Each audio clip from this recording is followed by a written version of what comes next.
É hoje a reestreia de Neymar com a camisa do Santos em um mano a mano entre Palmeiras e Corinthians pro derby de quinta-feira. Nesta quarta-feira, hoje às 9h35 da noite, nós teremos Santos e Botafogo de Ribeirão Preto, jogo válido pela sétima rodada do Campeonato Paulista e que é muito importante, principalmente pela volta do nosso menino Ney. Ele volta depois de 11 anos, 9 meses e 11 dias a entrar em campo vestindo a camisa do Santos e assim, algo histórico. A estrutura na Vila Belmiro vai ser algo maravilhoso. A federação vai fazer, sabe, uma estrutura parecida com uma estrutura de final de Campeonato Paulista, pelo que eu estava vendo nas notícias. E assim, tem tudo para ser assim histórico essa partida, essa volta do Neymar.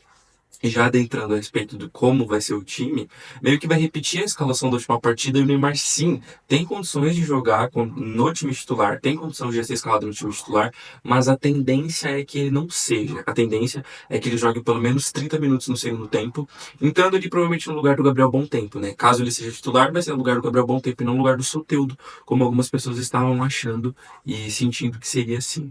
O Neymar, né, teve o seu primeiro treino no Santos, foi de helicóptero, até porque o Neymar ainda não está morando na cidade de Santos, então para se deslocar até o lugar, ele precisa sim ir de helicóptero, e assim, ele está morando numa mansão perto de famosos ainda, mas já já ele está indo para Santos, até porque se ele fosse de helicóptero todo dia, aos pouquinhos a fortuna dele ia baixando, porque ele ia gastar uma fortuna com isso. Mas o trabalho foi reduzido nesse primeiro treino do Neymar por conta das fortes chuvas em Santos, né? Teve um dilúvio lá em Santos, de novo, mais uma vez. Eu tô com medo da manhã a partida ter que ser adiada de novo por 30 minutos, 45, uma hora, como a gente viu nas últimas partidas, incluindo no Clássico Sansão e na Supercopa do Brasil, não é mesmo? E assim, foi um clima muito bom, é óbvio, não teve um trabalho tão pesado, tão específico, mas o Neymar, sim, tem uma relevância gigantesca, gigantesca. E teve até um corredor polonês para ele, é claro, tudo na brincadeira, tudo na zoeira, mas eu imagino a empolgação, sabe, dos jogadores, e isso ficou muito claro no clássico que nós tivemos contra o São Paulo, de como eles são animados, de como eles querem dar a vida pelo Neymar. Sabe, sobre dar a vida pelo Neymar, até nós temos o Savinho, o jogador do Manchester City, que ele falou que estava acompanhando essa volta do Neymar e tudo. Ele fala, o Neymar disse na coletiva sobre ano que vem ser a última Copa dele, então a gente vai dar o sangue por ele dentro de campo. Sabe, é meio que isso em relação ao Santos, sabe? Eles querem aproveitar cada minuto do Neymar. Hoje, inclusive, na verdade ontem, na terça-feira, o Tiquinho Soares foi apresentado pelo Santos e ele falou sobre essa honra e essa alegria que é jogar com o Neymar. E a gente sabe que o Santos pode trazer muito mais reforços com essa vinda do Neymar. Já tem vários nomes no mercado, anunciaram hoje o Gabriel Veron, é, já tá anunciado também ali o Zé Rafael, e o Santos, assim, tem tudo para realmente poder também brigar pelo título. Eu falei num vídeo recente sobre Palmeiras, São Paulo e Corinthians, ali estarem brigando, mas os quatro grandes vão brigar. E vai ser muito legal se a gente puder ver os quatro grandes na semifinal do Campeonato Paulista, sabe? E, assim, tem tudo para isso acontecer. Claro, pode acontecer uma catástrofe de um grande ser eliminado nas quartas e tudo, mas como a gente estava vendo de um dos grandes de São Paulo nem se classificar, acho que isso não vai acontecer. Até porque o Corinthians, sim, o Corinthians é a melhor campanha do Paulista. Ano passado o Corinthians estava brigando para não cair no Campeonato Paulista e hoje simplesmente ele é a melhor campanha. É claro, tem um jogo adiantado, teve um jogo adiantado na segunda-feira contra o Novo Horizontino, então o Corinthians tem um jogo a mais do que os outros concorrentes, mas chegou aos 18 pontos, 6 vitórias e um empate.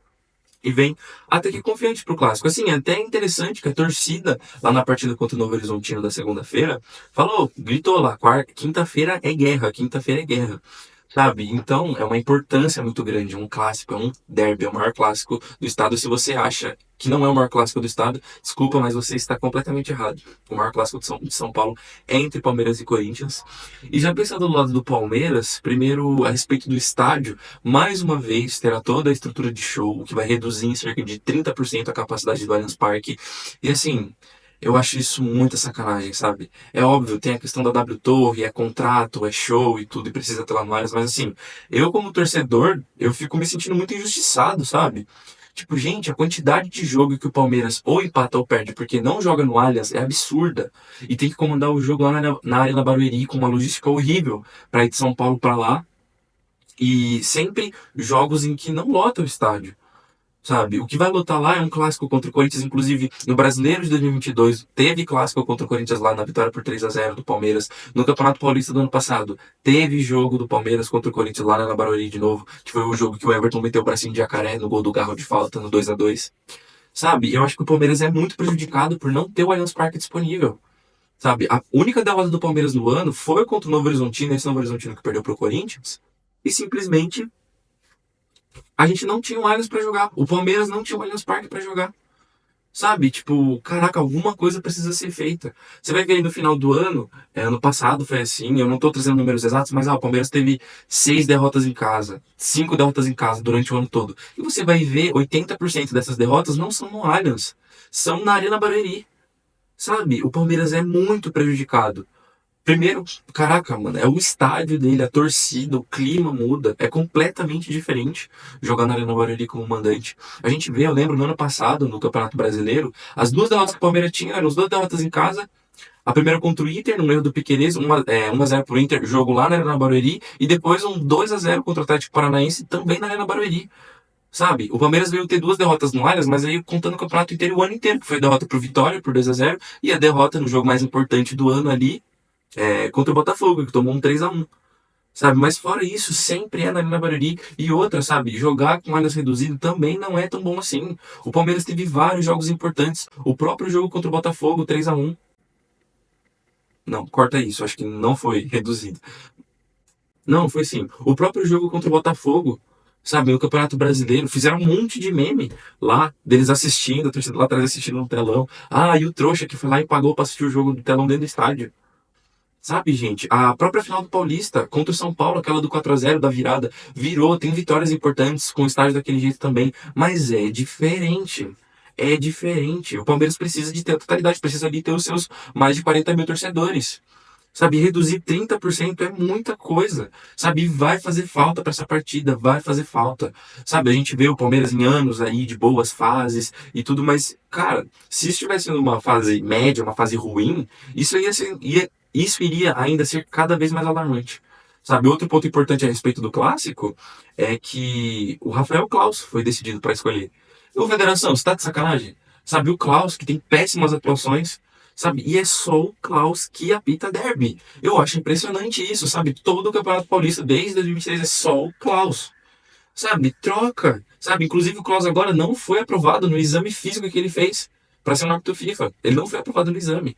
Sabe? Eu acho uma vergonha, assim, sabe? Mas de qualquer forma, eu acho que vai ser um grande jogo. O jogo não vai ter transmissão de todos os canais, como vai ser o do jogo do Santos, né? Com a estreia do Ney. Lá vai passar na Record, vai passar na Casa TV, vai passar na TNT. Esse é um jogo exclusivo da TNT, né? E passa na TNT e na Max também. E falando um pouquinho do jogo, eu acho que vai ser um jogo muito bom. Sabe? Eu acho que essas duas equipes vão proporcionar realmente uma partida muito boa, equilibrada. A gente viu um Corinthians mais enfraquecido e que o Palmeiras estava tendo muita vantagem nos últimos jogos. Menos no último, inclusive a gente teve um derby equilibrado no segundo turno do Campeonato Brasileiro, onde o Corinthians venceu a equipe do Palmeiras por 2-0, com erros bizarros da defesa do Palmeiras também. Mas eu acho que tem tudo para ser um grande jogo, um jogo muito equilibrado. E para mostrar como esse jogo vai ser equilibrado, eu preparei aqui um mano a mano a respeito dos jogadores, fazer um confronto aí entre cada posição. Claro, a gente tem que adaptar algumas coisas, é só uma prévia da escalação. A gente não sabe quem vão ser os titulares, né? Isso a gente só vai saber quando sair a lista, uma hora antes do jogo. Mas, vendo as prováveis escalações, vamos fazer um confrontinho aqui, fazer um mano a mano. Primeiro o Everton contra o Hugo. Acho que aí já começa um mano a mano bem polêmico, né? Acho que qualquer um dos lados que eu escolher vai ter críticas, mas por conta da fase, por conta de ter pego o pênalti na última partida, eu vou de Hugo no gol. Eu acho que ele resolveu sim esse problema que o Corinthians tinha com o Donelli depois da saída do Cássio, e ele melhorou. Sabe, ele é muito bom, né? Ainda mais depois que o Carlos Miguel saiu daquele jeito pro Nottingham Forest. Sabe, o Hugo veio, resolveu o problema, tá sendo muito bom pra equipe do Corinthians. Tem pego o pênalti também, né? Que é algo que o goleiro do outro lado, o Everton, não faz muito.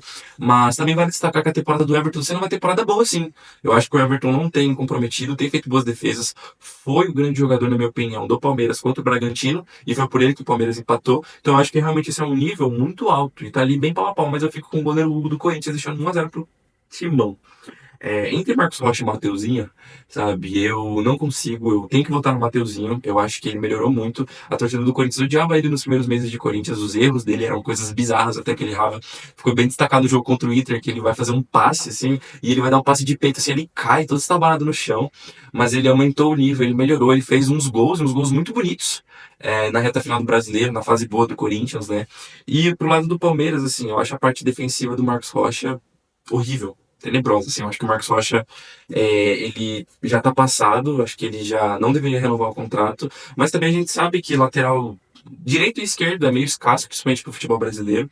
mas eu não consigo, eu não gosto de ver o Marcos Rocha jogar, não gosto de ver o Marcos Rocha vestindo a camisa do Palmeiras. Então, por isso, 2-0 pro Corinthians, vitória pro Mateuzinho. Gustavo Gomes e André Ramalho, eu acho que é outro bom combate.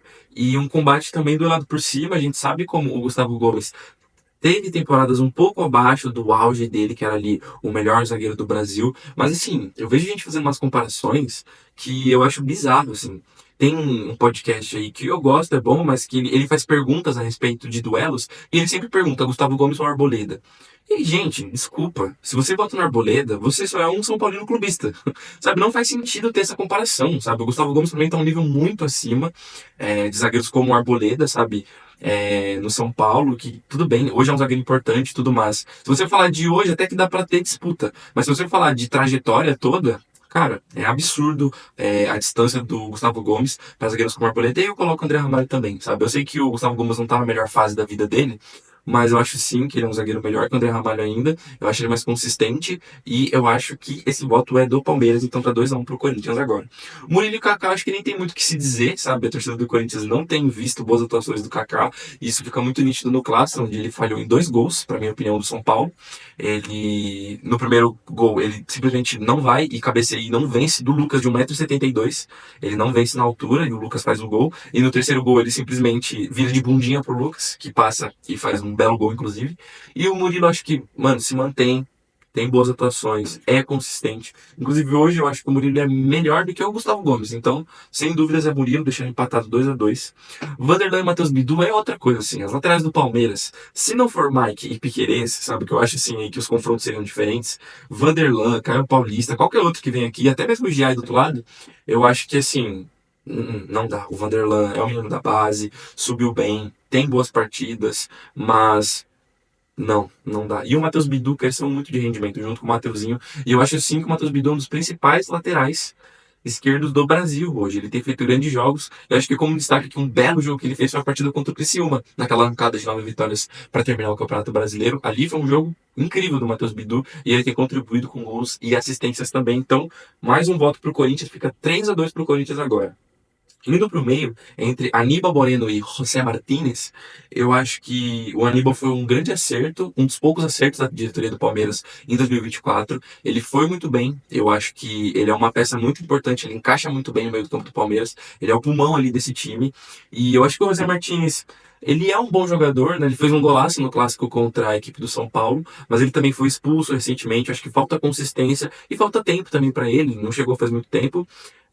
E aqui eu dou a vitória para o Aníbal Moreno, deixando 3-3. Richard Rios e Alex Santana, eu acho que é um confronto sim equilibrado, mas o Richard Rios é muito consistente, né, gente? Sabe, tipo, o Rios fez gol na partida contra o Guarani, um belo gol, inclusive de cabeça, fez um bonito gol contra o Santos no Clássico para virar o jogo no finalzinho. E assim, eu acho que quando ele quer, ele joga muita bola, mas eu acho ele muito marrento, eu acho que ele se acha mais do que ele realmente é como jogador. E nesse caso aqui eu vou ter que ficar com o Alex Santana. Ele teve uma lesão muito pesada no ano passado, mas ele eu acho que é uma peça que vai ser muito importante para esse Corinthians, muito importante mesmo. Até tava vendo recentemente o jogo de Guarani e ABC, aquela virada de 6-0 que o Guarani deu. O Alex Santana faz o quinto gol, eu nem sabia que ele tinha essa passagem no Guarani. E ele faz um golaço, uma pancada de fora da área, no ângulo, um belíssimo gol. Mas acho que aqui a vitória fica para o Alex Santana. Já tem gols na temporada, inclusive fez o gol da vitória contra o Novo Horizontino. E é muito importante para esse meio do Corinthians, deixando assim 4-3 para o Corinthians. No confronto da frente entre Maurício e Carrídio, o Maurício, ele já tem 3 gols no campeonato, né? Ele fez 2 gols contra a Portuguesa e fez um gol contra o Guarani. Mas assim, eu não vejo o Maurício sendo tão importante para o Palmeiras durante o ano. Sabe, eu não vejo ele tendo regularidade como titular. Ano passado ele tirou a posição do Veiga e o Veiga acordou para a temporada, teve uma sequência absurda e ele voltou a ser banco. Acho sim que tem como o Veiga e o Maurício jogarem juntos, mas o Palmeiras indo atrás do camisa 9, que é o que eu acho que essa diretoria meio incompetente, mas acho que eles vão atrás de um 9. E aí eu acredito que o Maurício vai acabar tendo menos importância. Já o Carrillo, eu acho que cada vez o peruano vai ter mais importância no Corinthians. Ele tá muito bem no ano, ele tá muito bem mesmo. E eu acredito que aqui vai ser mais uma vitória para a equipe do Corinthians. No confronto agora entre Rafael Veiga e Igor Coronado, a gente sabe que o Coronado tem feito bons jogos, já tem 2 gols no campeonato, mas aqui não tem como, é injusto com ele essa comparação. É o Veiga, na última partida ele já deu 2 assistências. Ele é, assim, muito importante pro Palmeiras, ele é peça imprescindível. Se o Palmeiras vai ter sucesso no ano, muito passa pelos pés do Veiga. Ano passado ele teve um ano inconsistente, assim como o ano todo do Palmeiras, mas assim, foi uma temporada ruim do Veiga e ele meteu 20 gols. Sabe, isso é absurdo. Não teve nenhum meia no Brasil que fez 20 gols. Inclusive, nos últimos anos aí, o Veiga é um meia com mais gols no mundo, inclusive. Não é só aqui no Brasil ou no Palmeiras. Então ele tem uma importância, uma relevância para o futebol brasileiro muito grande, deixando o confronto, então, 5-4 para o Corinthians. Aqui é o grande confronto que vai estar na thumb desse vídeo, que é Estevão contra Memphis Depay. Sabe, e aqui é muito importante, porque eu acho que são os dois principais jogadores de cada time, não é mesmo? O Depay, ele chegou e o impacto dele foi gigantesco, ótimas atuações, gols, assistência, fazendo trio, né, com o Garro e com o Roberto. Garro esse que, se tivesse no confronto com o Veiga, ia dar ali um embate melhor. Não vou falar em que eu votaria, mas seria mais discutível o confronto entre Garro e Veiga, ia ser muito bom. Só que Depay e Estevão, assim, talvez seja um confronto até melhor, pela importância do Depay, pelo como ele tem jogado. E do outro lado, o Estevão, ele, assim, ele é a peça mais importante do Palmeiras. Sabe, sem o Estevão, acho que o Palmeiras não ia brigar por nada no passado, não ia brigar pelo brasileiro como brigou. Ele brigou pela artilharia, ele brigou por ser o cara com mais assistência, ele teve no topo, sabe, ele foi convocado para a seleção, muito merecido. E assim, por conta, colocando como os dois sendo os jogadores mais importantes de cada time, tanto pela idade quanto pela importância que eu acho que é que eu acho que é maior ainda a importância do Estevão pro Palmeiras, mesmo com dor no coração, mesmo podendo formar um trio aí de ataque com os dois juntos, eu vou escolher o Estevão no lugar do Memphis Depay, mesmo que seja difícil fazer isso. E se você discorda, ó, deixa aqui e fala o quão absurdo que está sendo a minha opinião. Mas eu fico com o Estevão empatando assim, deixando 5-5 o confronto entre os jogadores. E para centroavante, eu acho que é o duelo mais desbalanceado. Nós temos Flaco Lopes, sim, essa batata que nós temos de centroavante no Palmeiras, e o Yuri Alberto, que hoje é um dos melhores centroavantes do Brasil, na minha opinião, ali junto com o Pedro, pode ser os dois melhores. Claro, tem o Bright White, tem o Tiquinho, e tem outros bons nomes, tem o Caleri, mas o Yuri Alberto tá fazendo muito gol, tá jogando muito bem, tá tomando ótimas decisões. Ele é rápido, ele é ágil, ele tá melhorando a sua finalização, ele tá sendo muito inteligente. E aqui, assim, o Flaco Lopes, eu até brinco, às vezes falo que se fosse eu no ataque do Palmeiras, eu ia saber proteger melhor do que ele. Sabe, eu ia conseguir fazer um pivô melhor do que o Flaco Lopes faz. Ele é mole, ele é lento, o grande mérito dele é ser um bom cabeceador. E bom lá, né? Porque um jogo importante aí, jogo que decidiu Libertadores pro Palmeiras, ele simplesmente não decidiu e perdeu oportunidades muito importantes que ele teve. Então, para esse duelo, eu fico com Yuri Alberto, mas assim, muito. Então, no time fica 6-5, mas pro treinador vai ficar igualado, né? Porque entre Abel e o Ramon Dias, eu sei que o trabalho do Ramon é bom, melhorou, né? A torcida pediu a cabeça dele ano passado, depois das eliminações, mas ele arrumou o time, melhorou. O Corinthians está fazendo um bom ano, tem a melhor campanha do Paulista, mas a gente vê aí um trabalho desde 2020, um trabalho assim, muito estruturado, um trabalho muito bem feito. São mais de 10 títulos comandando a equipe do Palmeiras, é um dos maiores treinadores, se não o maior da história do Palmeiras. Eu tenho que ficar com o Abel Ferreira, deixando 6-6. Então, só para recapitular, a gente ficou com Hugo no gol, Mateuzinho na lateral direita, Gustavo Gomes e Murilo como dupla de zaga e Matheus Bilho na lateral esquerda. O meio-campo ficou formado com Aníbal Moreno, Alex Santana, Carrillo e Rafael Veiga. E no ataque nós temos Estevão e Yuri Alberto. Esse time. E todos comandados pelo Abel Ferreira. Esse time aí briga por Campeonato Brasileiro, briga por Libertadores. Acho que se fizesse esse mix das duas equipes, o que sairia? Então a gente teve um equilíbrio total até aqui, um 6-6. E tem tudo para ser um grande jogo no Allianz Parque nessa quinta-feira. Jogo ali por volta das 8h30 da noite. E vai ser muito bom. Mas deixa aqui embaixo o que você achou. Você achou que teve algum crime cometido nesse mano a mano? O que você acha da estreia do Ney também? Você vai acompanhar? Você vai assistir em que canal? Já que todos vão transmitir, né? E deixa aqui embaixo, além do seu comentário, se inscreva no canal, ative o sininho e compartilhe esse vídeo para que nós possamos ter um bom engajamento e que esse canal possa ser acessado por mais e mais pessoas. E é isso, um grande abraço, fiquem com Deus, uma ótima semana de futebol a todos e até mais. Tchau!